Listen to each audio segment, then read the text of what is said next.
Lahaina, and welcome to Voices of Truth, one-on-one with Hawaii's future, brought to you by the Kiwani Foundation. I'm Ehu Kekahu Cardwell, and here we are today out in Wahiawa at Kukaniloko. We've got a great show for you today, so let's get started. Let's come on over here and meet Tom. Tom, aloha. Aloha. How are you? Excellent. Tom Lenchanko, did I say your last name right? That's as close as you can get. Lenchanko. Yeah. Lenchanko. Yeah. I forgot the N in there on the That's first okay. try. That's okay. Good. This is an awesome place. I mean, just walking in here at the beginning, it's like it takes my breath away. And I know that where you want to take us to is over there and show us some things. So I guess that's the way we walk, huh? That's the way we're going. Let's get going. So, Tom, what is Kukaniloko? Kukaniloko is traditionally one of the oldest sites in Hawaii. How old? Since time immemorial. Really? Time eternal. Wow. So, you know, how you trace your family line links you back here and then also to Honolulu. I think that becomes most important, that as Ohana we come, reconnect to the picot, and then from there understand who we are, whose child are we. This site here, Kukaniloko and Holoholoku on Kauai, are those significant areas that give us identity. Well, we're going to start with this pohaku here. Okay. Let me get a bottle of water so it makes it a little bit more understandable. Okay. Okay. So this pohaku here is in the shape of a diamond if you look at it carefully. Uh-huh. And then its serrated edges run the entire, diamond. This stone here is the center of the island, the picot of the island of Oahu. Is that right? Longitude, latitude, compass point, it's all on this stone right here. Really? Yes. Wow. Its relationship to the equator, dead center. Is that right? Dead center. Because if you recall, at one point in time, the Ko'olaus was a separate island from the Waianaes, and we all know the history of that. But this picot stone and the desire of our people at one point in time made it very interesting.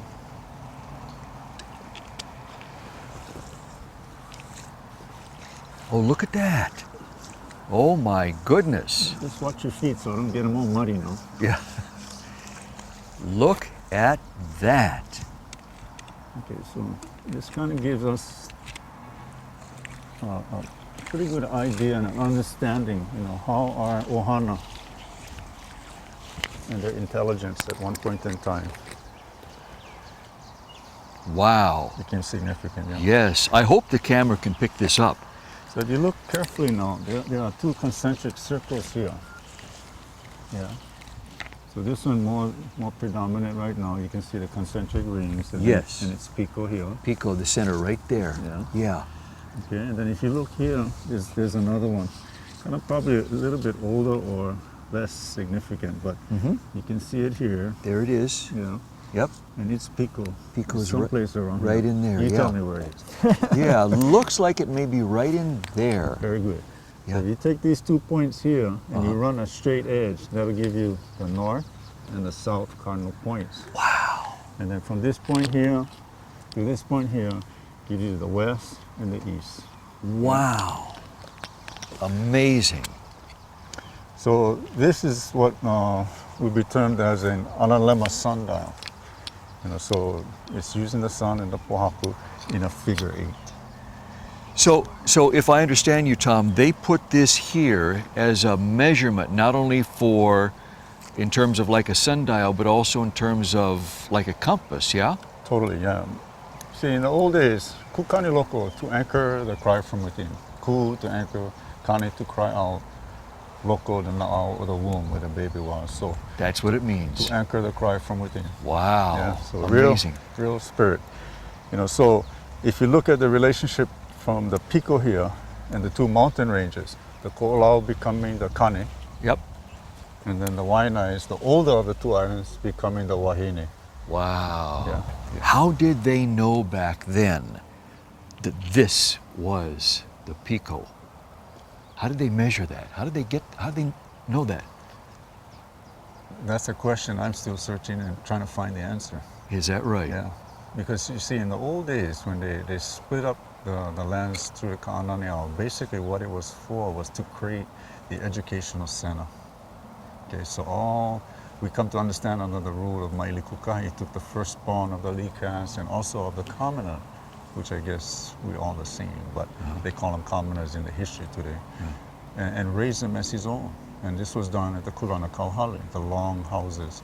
So from this area here in central part of Oahu, Kukaniloko being the picot, it was what we interpret as the old, I guess, University of Hawaii, but actually University of Kukaniloko. Yeah, the first university. The first university. Wow. 13 kahuna were the caretakers of the wisdom, the knowledge, and the understanding, because what we tried to do was nurture these young folks to eventually become ali'i, managers of people and the land. You know, so that was what all this area was about. So if you look at the Kukaniloko, and I'm still trying to pinpoint this because this is actually a compass, but yet is a star compass too. Yeah. So if we look at the configuration of the Kukaniloko on the island of Oahu, it points somewhat to, and I need to confirm this by fact, that it is the constellation of Orion. Whoa. Yeah. So if you use that interpretation, because Kulihamo is bended knee, you know, that gives that first point right there. It fits. It fits. It fits. Yeah. That's amazing. Coming back to this interesting pohaku here, as we said earlier, it is an analemma sundial using the configuration of the figure 8. But interesting to point out here is that if you use a gnome, a straight edge, and you put it in the picot here, and at the rise and the fall of the sun, the points between each one of these 36 points is 2.5 hours of the sun's travel in the day, yeah? 2.5. And you can take this thing into the mathematics of the movement during the solstice too, yeah? From the winter solstice, vernal equinox, to the eventual summer solstice, and then back again. Another point of interest is we were navigators, yeah? From the beginning, we sailed the oceans. So if you take the high point from here and you run a line to any high point on these stones, it becomes a navigational point. Yeah. So this was reflected in a study done by Harry Kurth. He was a retired major, I think, in the Army, who came out as a kokua to the Hawaiian Civic Club. And when they cut back the Christmas berry tree that was hiding this stone, he was in awe. Because he said, you know, the only other place that I see these, the way they interpret this stone with the 36 points, is in the Gilbert Islands. But they do it on the ground, and they use 36 pieces of coral in the same configuration of a diamond. So the understanding, we're just scratching the surface here. And as Kupuna says, you know, it's written in the stone. Can we read the stone? You know, that becomes the significant point here. You want to learn about our history, it's in the stone. So this stone here, I think it is unique too, because if you look at it, you know, from the southeast side, it looks like an interpretation of the island of Oahu. Yeah, and then it's cut off right at its center. So you get Kaina Point, you get the Kahukus, and then this becomes the Ko'olaos. Yeah. Yeah. Okay. This point here, and I always give the interpretation that all these little marks are the Kulana Kauhale of Kukaniloko. So this is the education center where we are today, right now. Yeah. So the stone in itself. This is like you are here. Yes, you are right here. Yes, very good. Yes. Cool. So the interpretation of this stone becomes, again, if you look, we have these serrated edges here, okay, and they form a right angle. Yeah. Shoot over this ridge, through the picot, and off here, and it's hitting Mount Ka'ala. Wow. See where the dome is? Yes, yes. Right inside there. Yes. So that'll be the equinox. So we're coming up pretty soon in March. We're going to see the first transition, the first 90 days, and then back again. Wow. Oh, 180 days. Yeah, so 90 days, 180, 270, 360. Wow. Interesting, yeah? Oh, yeah, that's fascinating. And you know, in the older times, like we get 365 days, you know, but in the older calendar, I think, I'm trying to remember the lunar calendar, I think they call it. Yes. The days were different. I think you had 13 days, 27 weeks that make up the year. So that's a whole different Whole different system. a whole different understanding. Yeah. Phasing of something like this. Yeah. The rise and fall of the sun, the moon, the movement of the stars, Mm-hmm. captured here. Wow. It's amazing because it worked on the old system, right? Yes, it still works today. It works on this system here. It still works. That's amazing. When Kukaniloko was presented, long ago, this became the Paehumo. It was about maybe 3/4 mile just off the south point of this site. All it did was make a right angle. It was a whole line of pohaku, so many feet wide, so many feet high. And what this marked was the kapu of this area. Okay, so they claimed the long side was about 3 football fields and the short side 2.5. All it did was make a right angle, because all the comers usually come from the south, yeah? Yeah. So this was to mark, well, there was another stone down below that also marked the pathway, and if you came beyond this paehumo, punishment was execution, death. Yeah, immediate. Immediate. Yeah. Immediate. No Immediate answer, and no certain. question, Yeah. yeah. Yeah. 'Cause you have to be ohana. You see this pohaku right here? Yes. Interesting, yeah, how this little bowl in here is. Yes. Look at that. So you can imagine, the site here is remnant, it's in disarray. But this pohaku, we understand, stood up at one point in time. So the bowl was on top. That's correct. And what was done was, it was multi things, but I think the more important for a navigation school was to fill it with water and then observe the stars as they move. So Tom, wait a minute. You mean to tell me that this originally was up that way, so the Yes. bowl was on top, they filled it with water so they could look at the reflection of the stars in the water? Yes. Yes? Yes. So- Wow. So you got to So why did they do that? What did they need that for? well, if you're going to be traveling or if you're training somebody, it's best to do it on a navigational map like this. So if you're training somebody to travel in the open ocean Yeah. and use seafaring navigation, this is where you train This with is- the stars this before is- you leave land. This is one of the locations here. And like we explained earlier, using the compass stone, each one of these stones could take us around the Pacific, if not around the world. And we know as travelers, we went all over the place. Yeah, we get remnants of ourselves all over the world. So this was a navigation school, another thing that Kukaniloko was. It was one of the 13 disciplines. Wow. Yeah. One of. Amazing. So let me point one more interesting to, we're going to get carried away now, but That's all right, let's get carried away. but just to follow that interpretation there, and you look at this pohaku here, okay, and you see right where the folks are standing, that they call it the cool stone.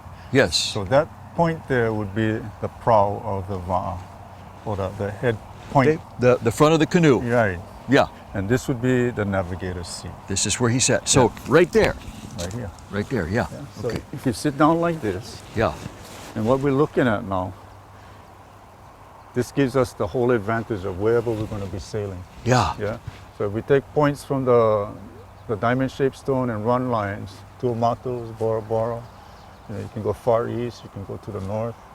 And the whole point here was to understand the transition, of the stars and how they were used, and then also to practice, so that from this point here, it's a little bit safer than just going right out on the ocean and getting lost. Yeah. Yes. This is really, this place takes my breath away to think of the implications and all of the multi-uses of this place. Yes.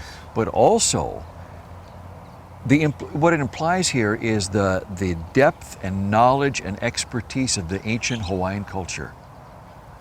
These guys were, we talk about technology today. This stuff puts that to shame today. This is amazing. Well, it had its place in time, and they were way ahead of their time. Way ahead Way of their ahead. time. Way ahead of their Almost time. like prehistoric, but yet they were so advanced. Yes. And just to come here in this form, like I said, the interpretation is so minute. Yeah, we understanding what Kupuna had educated us about to carry on and then Yes. pass it on. So what I'd like to give you now is the interpretation for the kapuliloi. This is the actual birthing practice that took place here, and it's going to take place looking at these two pohaku here. This one here? Yeah, we'll start right here. Okay. And then eventually go where the uki beads are. Yeah? Okay. But this pohaku here, if we understood, and I left my water bottle there, but that's okay, that it's been striked off, yeah? And the purpose for doing that, We can see it by this, huh? yes, Yep. it's just been cracked, Yep. is to create this advantage here. Mm-hmm. And what it does is, supposedly when these trees weren't here and the sun goes down, it casts a shadow, and then, as you can see just barely with my hand, it'll point out areas along the stone. Mm-hmm. Through here, there are about 9 little pukas, yeah, or picos. So as the sun moves, January, February, March, April, May, June, July, August, September, October, November, December, it'll point out reference points along the stone. And what that understands is that the hottest time of the year is the month of August, yeah? So it was always prescribed that the child will be born during the month of August, so it would receive the vela, or the heat, The heat. the Yes. awe, yeah? Yes. So that when they walk among us, everybody go, whoo, Yeah. you know? So this is what they use to interpret the month of August, somewhere just about here. Mm-hmm. So in the month of August, the sun sets, it'll cast a shadow, and it'll pinpoint here. So at that time, maybe a few weeks, 7 weeks prior to the actual presentation of the child, mom would be brought from whatever part of the island, or she would be brought to Pomoho. Pomoho, there was a residence set up for her, and there for 7 to 10 days, she would await the presentation of the child. When it came the moment, it was brought in by Manele, a litter. 4 guys would carry her because she was of high rank, couple, yeah? Mm-hmm. She could not touch the ground. Yes. She was brought in here, and the presentation of the child took place upon this pohaku. Okay. Again, this is the contemporary kuapu, or backrest, yeah? Mm-hmm. These little beads right here that you're looking at, these are the uki. Yeah. So what they did was they smashed this up, and the purple dye would be blended into the copper, so that when they placed the copper here, it would be of purple. Ah. Okay? So some of the interpretations noted by Thrum again, born in the purple. Uh-huh. And that's what it was. It was the copper that was placed upon the pohaku to receive the child. Wow. So this is the plant, uki, yeah, that was used, and smash them up Uh-huh. to give you the dye. Wow. But the purpose of this stone, again, as she was brought in by Manele, the 4 retainers, which are all somewhat family connected, yeah, everything was family connected. They were all conic, would bring her in. Then she was lifted from the Manele onto the pohaku. A lot of folks think, oh, they sit on the stone. That was not the case. What had happened was, one of the practitioners, if you notice there's this notch in the stone, would set himself in this manner. That's your position. Okay. I'll sit there. Yeah. Okay? Okay. Make yourself comfortable. Yep. And if you notice this one here, Yep. this was for the second practitioner. And what they did is they locked arms like this. Like this. Okay? Okay. Fireman's carry today is what we call it. Okay. Okay? This hand would be placed under the Ali'i Wahini's knee. Okay. And then she would encroach upon them. Gotcha. But she wouldn't sit on She it. wouldn't sit on the stone, no. It had a Gotcha. copper, then you had these 2 individuals, and then 2 others were out front here. And their purpose was to receive the ball of her foot, left and right side, in the hip. Okay? Because as we know today in modern medicine, 10 centimeters is the child going to be presented. So what happens is, as they, in this manner here, supporting the thighs, they would stand up, spread the thighs, and the gravity birth would happen. Wow. Yeah, if it wasn't ready, then they sit down again, wait, here we go, gravity birth. Wow. Presentation of the child was received by 1 more retainer, mother and child still connected, you know, Uh-huh. wrapped in the copper, placed on the malele, and off they went, ho'olono pahu heao, the associate heao to Kukaniloko. There we had 48 Ali'i couple. And their whole understanding was from the recitation of the genealogy from the firstborn, the purification ceremonies, and then the eventual splitting of the bamboo between the teeth to create the sharp edge, to sever the umbilical cord, disconnecting the mother and child. This had to happen, we understand, within the 10 minutes. It's before the afterbirth completely comes out. So that's why it was essential. They had to move fast. They had to move. It was less than 10 minutes away. Sure. So from here, it was Yeah. there. Gone through. Of course, once the baby was presented, all the song, the dance, Sure. began. And then the sounding of the tempo drum, Havel in Kamananui, and then Opoku in Halemana. Or it could have been the other way around too. Yeah. But these were tempo drums within the valleys, and when they sounded that, all the population knew, because again, this area here was Kapu, and not anybody could associate this area. And to identify that, as we look out towards the Tupuhaku there, you got 38 stones, 18 on the left, 18 on the right. This represented the Na'aokoa. One was a dad, and the other 35 had the responsibility of hoping to be selected to be the first kahu of the newborn child. Wow. Yeah, so from that point, the child was issued to one of them. They would go back to some part of the island, and all the food, the clothing, all the wealth that would help this child within the first years would be administered to that location, and it'll become, a very important place on the island. Wow. Yeah, so anywhere from that first 5 years, and then it'll pass to one of the kahuna, now to begin the educational understandings. Yeah. So, and then at some point in time, when one was needed, they would come to Kukaniloko, and they would select the ali, Kane o Wahine, to rule in any part, any region, any island, because the bloodline is of the highest status. Yeah. So be born here, witnessed by the 36 ali, go through the ceremony at Holonopahu, is a prescribed birth practice known as the kapuliloi. And again, Thrum was, if we only knew what the kapuliloi at the time of Kakuyaba's birth was, we'd have a better interpretation and understanding of the actual birth practice of the old Hawaiians. But then again, remember, this was 1060, 1090 AD at this site. Everything prior to was in Halemanu.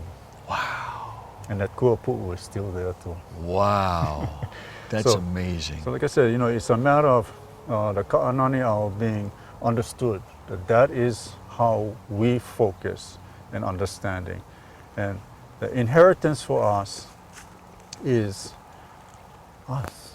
Yeah, we eventually becomes the inheritance. So for all the kupuna buried, 360 degrees, as far as you can see, our kupuna are buried out there, All around all us. around. So Yes. the afterbirth, the picot, all this stuff was housed at one time at Ho'olonopahu. Yeah. But then upon understanding that that was going to be dismantled and changes were coming, those issues were taken and then managed by the families that lived up and around.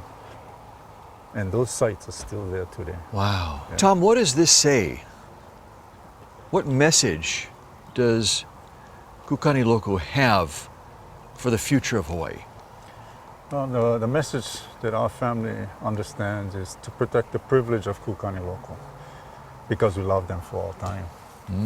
See, our inheritance is, like I explained, it's all around us. And if we understand correctly, the burial places are ivikupuna, are our inheritance, because eventually we're going to become that too. And the Yes. generations to come going to malama that, take care of. Take care of us as we pass on. And Pass everybody on. that came before us. And everybody, Yeah, yes. so the importance is that we understand who we are, whose child we are. We need to answer that question so that our nation can stand again.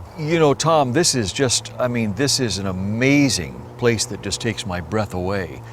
And I feel like I'm in a place where time is literally standing still. Or, I can't figure it out. It's either that or the past, present, and the future is all here at the same time, and maybe that's where time stands still. I don't know. Well, that's a very receptive view of it, because we understand it to be a portal.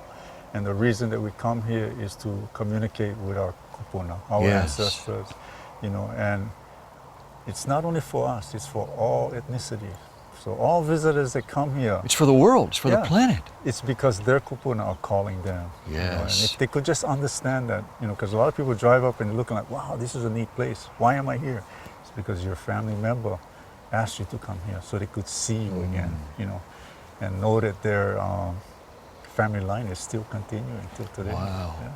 Wow. So that's what we understand. It's not just for us Kanaka Maoli, but it's for everybody, you know, on the globe, you know, to link back and touch, you know, their family again. It's for all of us. We're one people, human beings, yeah. And I hope that relationship of aloha, you know, understands that clearly and defines it clearly for everyone, you know, because that's what it is. It's aloha. Yeah, it is aloha indeed. Tom, mahalo piha for being on the show today. Yeah. This has been wonderful. I mean, this place just takes my breath away. I got to come back and spend a lot more time here because we've just barely scratched the surface. And to our viewers, mahalo for watching. You've been with us here at Kukaniloko, an amazing place indeed, on Voices of Truth, one-on-one with Hawaii's Future, brought to you by the Kuani Foundation. Remember, you can watch us on the web 24/7 on voicesoftruth.tv.com. and also our weekly video commentaries on freehawaiitv.com. It's all part of the Free Hawaii Broadcasting Network. I'm Ehu Keikahu Cardwell for the Kuani Foundation from Kukaniloko. And until next time, ahui ho!